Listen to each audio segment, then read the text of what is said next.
Inilah sosok Siliandra Fagnono, seorang miliarder termuda di Indonesia. Ia tercatat telah mencapai 2,35 miliar US dollar atau setara dengan 36 triliun. Apa usaha yang digelutinya hingga dirinya bisa meraup pundi-pundi kekayaan fantastis di usia muda? Dari informasi sebuah laman, ia merupakan CEO First Resources, sebuah perusahaan minyak sawit yang terdaftar di Singapura dan memiliki perkebunan di Indonesia. Didirikan oleh ayahnya, Martias, pada tahun 1962 silam.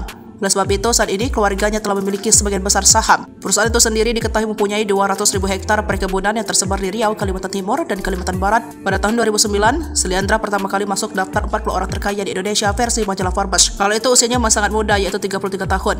Akan tetapi hartanya sudah mencapai 710 juta US dollar atau setara dengan 10,8 triliun rupiah. Kemudian, pada tahun 2021, namanya menduduki urutan ke-24 orang terkaya di Indonesia dalam usia relatif muda, yakni 45 tahun. Sumber kekayaan sebesarnya berasal dari perkebunan sawit.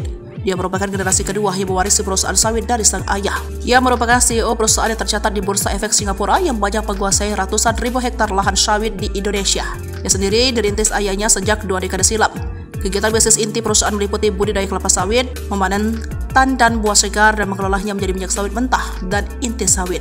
Selain perkebunan dan pabrik kelapa sawit, perusahaan tersebut melalui pabrik penyulingan, fraksionasi, biodiesel, dan penghacuran inti memproses produksi CPO dan PK menjadi produk berbasis kelapa sawit yang bernilai tinggi. Sebelum terjun mengelola bisnis warisan ayahnya, Siliandra sempat meniti karir di divisi perbankan investasi di Singapura. Dia tercatat sebagai senior scholar di bidang ekonomi dan pernah dianugerahi PricewaterhouseCoopers saat masih berada di universitas. Sebagai informasi, Forbes menyusun daftar ini berdasarkan komposisi kepemilikan saham dan informasi keuangan yang diperoleh dari keluarga dan perorangan, bursa saham analisis, dan sumber-sumber lainnya.